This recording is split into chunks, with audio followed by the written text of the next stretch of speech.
it's Jane. It's Wednesday today, so it's time for Top 5 Wednesday.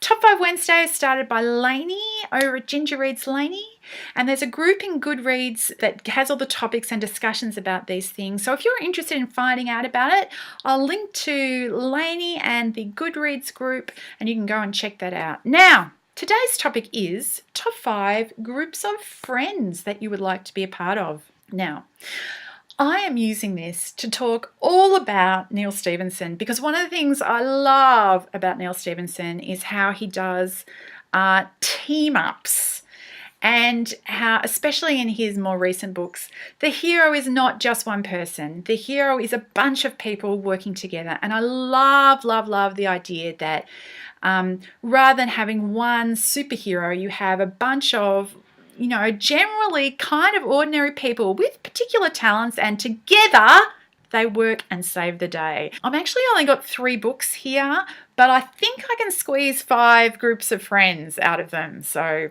here we go. The first one is this one. Where are we?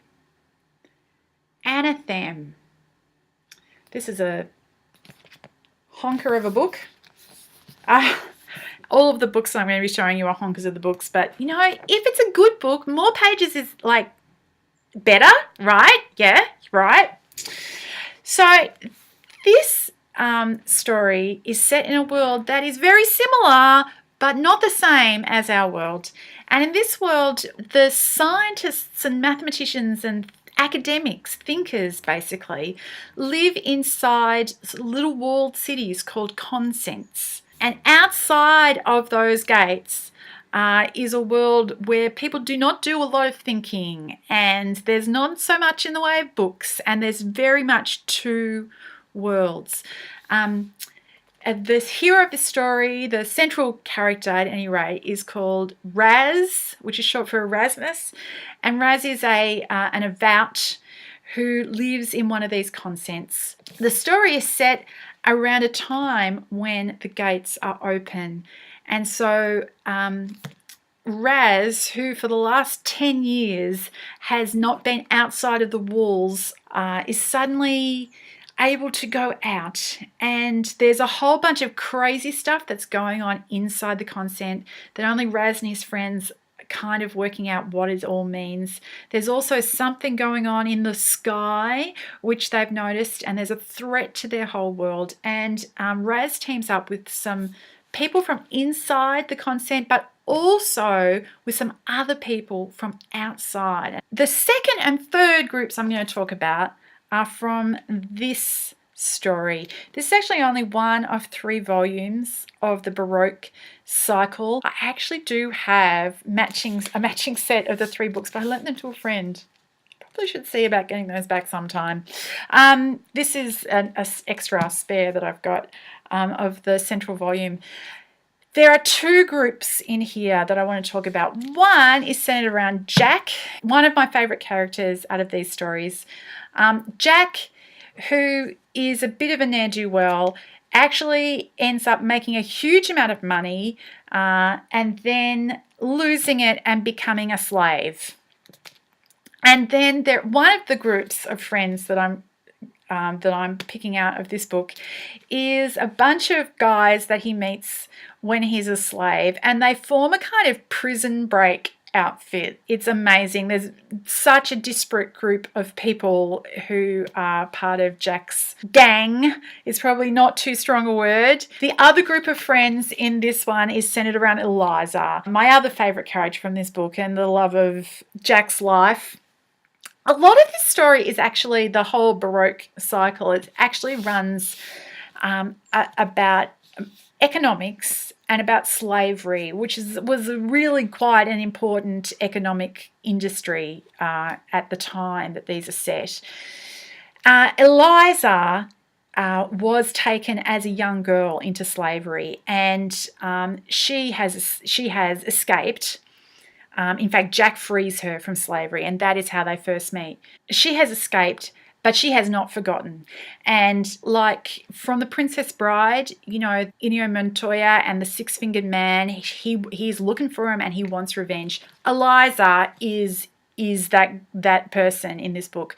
She She doesn't know the name of this man who took her and her mother into slavery, but she has some indications of who he was, and she is going to track him down, and she is going to wreak her revenge. The group of friends that Eliza pulls together, who she is largely using in order to find and wreak revenge on this guy, involves a whole bunch of continental savants like Leibniz. There's also a whole bunch of women of royal lineages. And yeah, William Orange is in there. It's bananas. She's got an Avengers Assemble group to, like, I swear, I cannot think of any other group that is so amazing as those ones, although I don't know that necessarily I would qualify, actually. So that's why that one's not number one. The last two groups of friends are in this book, Reamdy.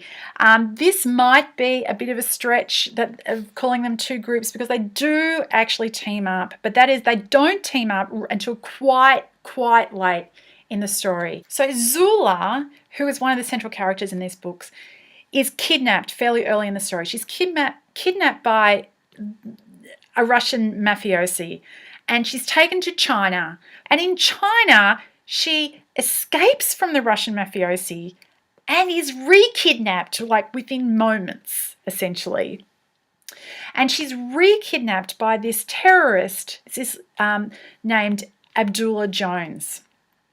So the two groups of friends, one is a group of people who were there with Zula in China when she is re-kidnapped.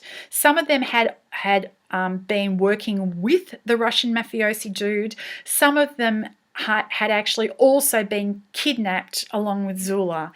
This group of people band together in order to try and rescue Zula. So they are after Zula. The second group of friends in the story are people who are trying to track down Jones. And they actually have a name for themselves, this group. They call themselves the International War on Jones, the IWOJ. And that is an amazingly diverse and kick-ass group as well. So in the end, Zula's compatriots and the International War on Jones do manage to cross paths and understand that they're both on the same side and make a mega team up at the end. But for most of the book, they're working separately. So I reckon that's two groups. So there you go. I've just done a little bit of Neal Stephenson love, and I always love to do that. I hope you're all well, and I'll talk to you later. Bye!